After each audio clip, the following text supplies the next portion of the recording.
No gold is not in her. She's a dime.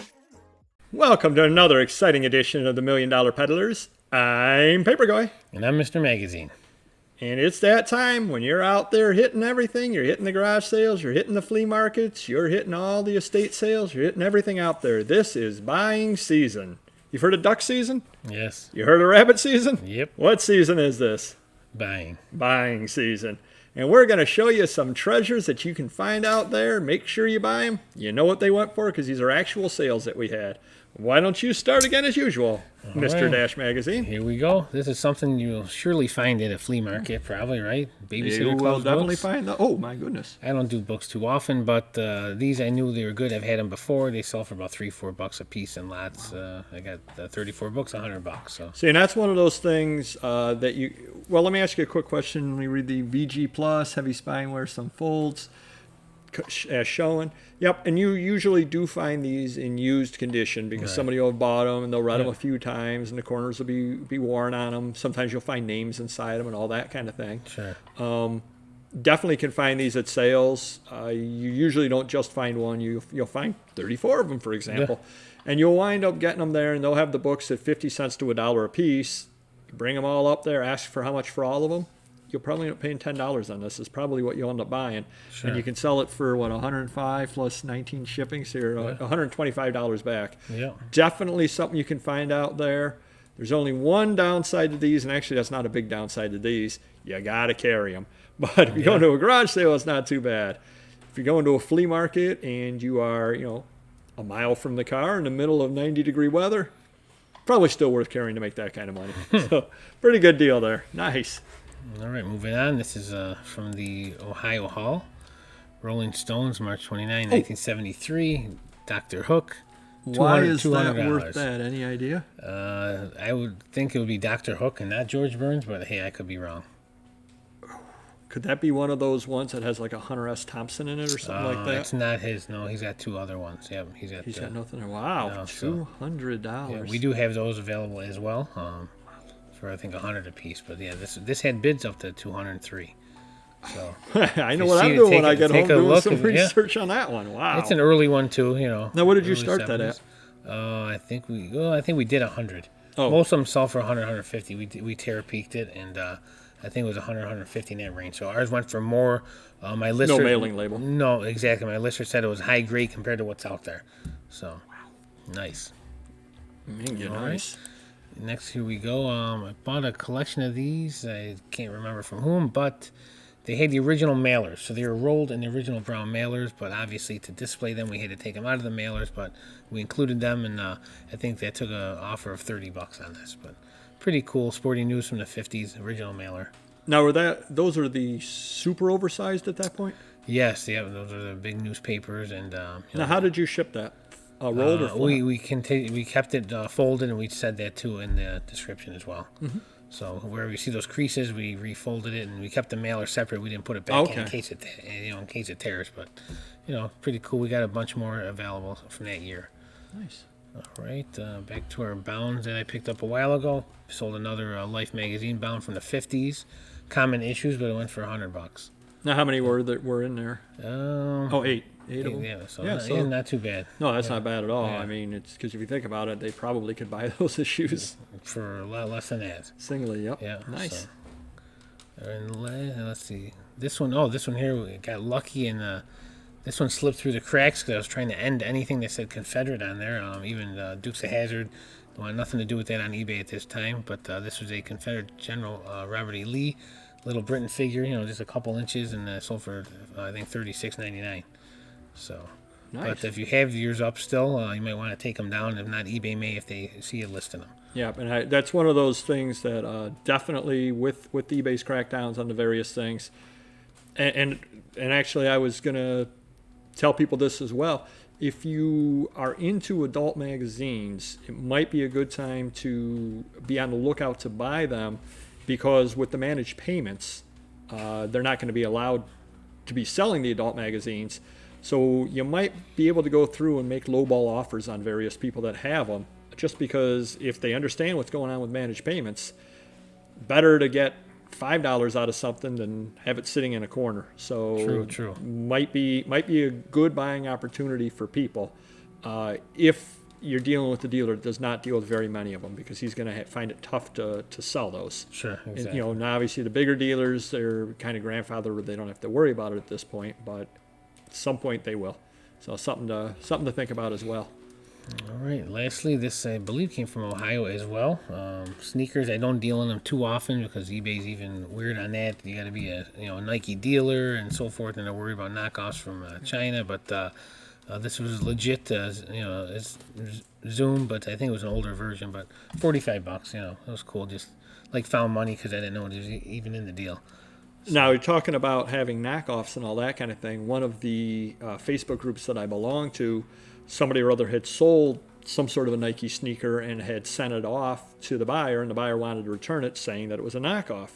And so they posted the pictures that the buyer sent into the Facebook group and asked what everybody thought.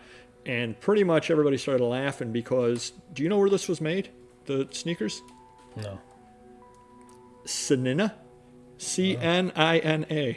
Okay. So Nike had their distributors spell China wrong on the tag. Oh my goodness. Probably Wow. a pretty good tip there that if the country it's made in is spelled incorrectly, it's probably not legitimate.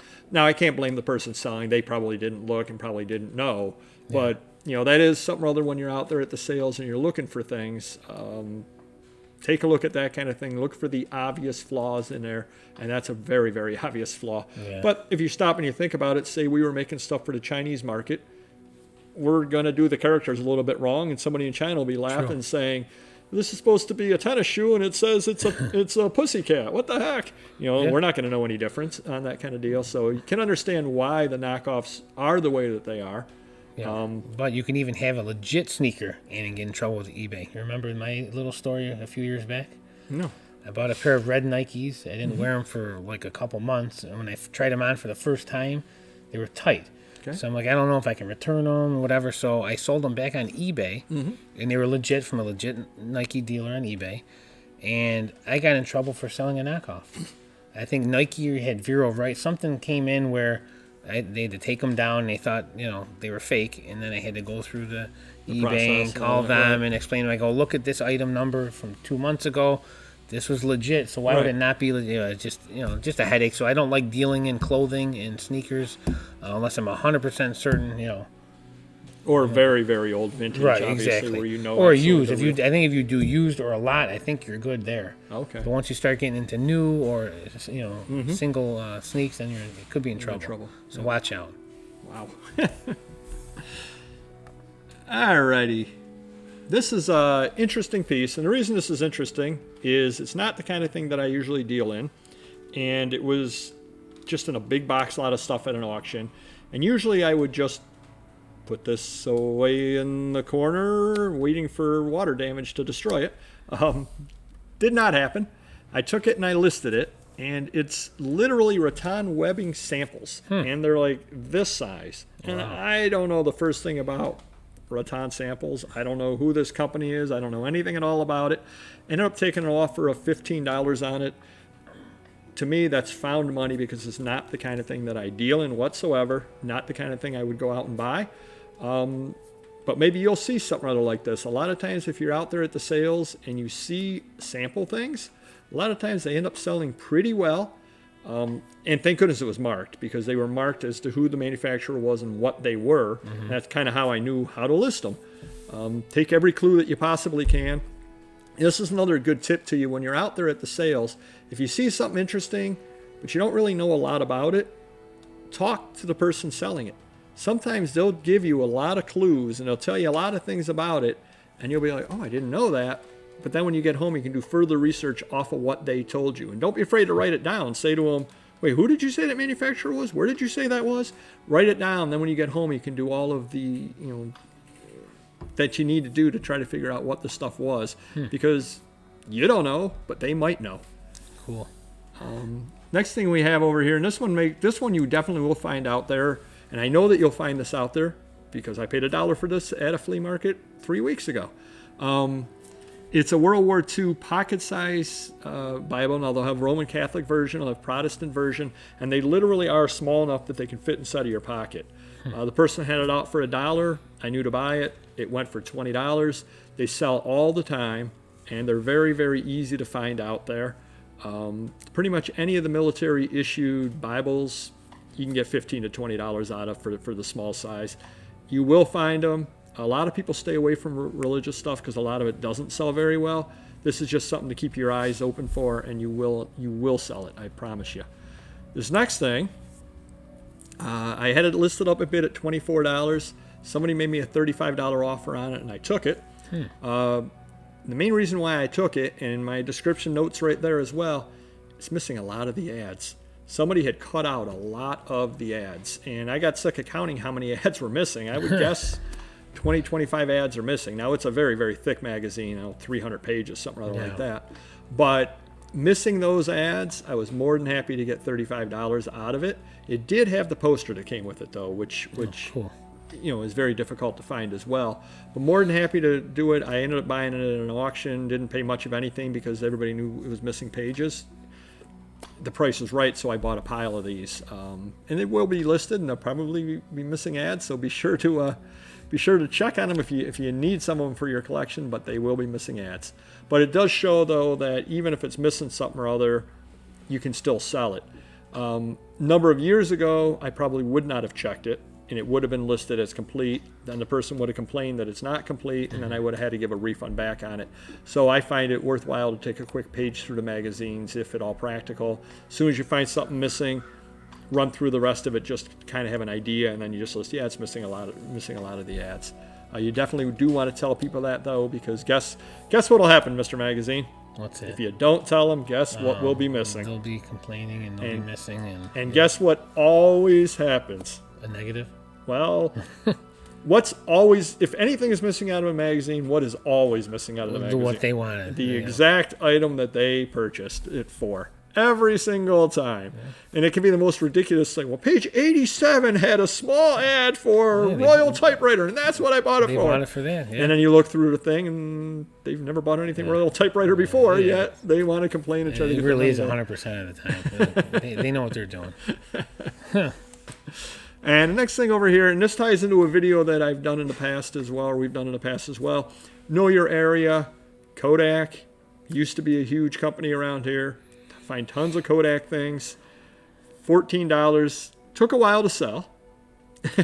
Took 7 years to sell, but it ended up selling. And it's actually the second Kodak magazine I sold in a week.